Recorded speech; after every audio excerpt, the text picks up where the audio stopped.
О, майко моя, родино мила, защо тъй жално, тъй милно плачеш?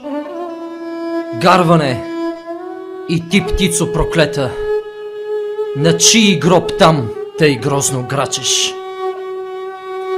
Ох, зная, ти плачеш, майко, за той, че ти си черна рубиня, за той, че твоят свещен глас, майко, е глас без помощ, глас в пустиня. Плачи, там близо край град София, стърчи, аз видях черно бесило, и твой един син Българио виси на него със страшна сила.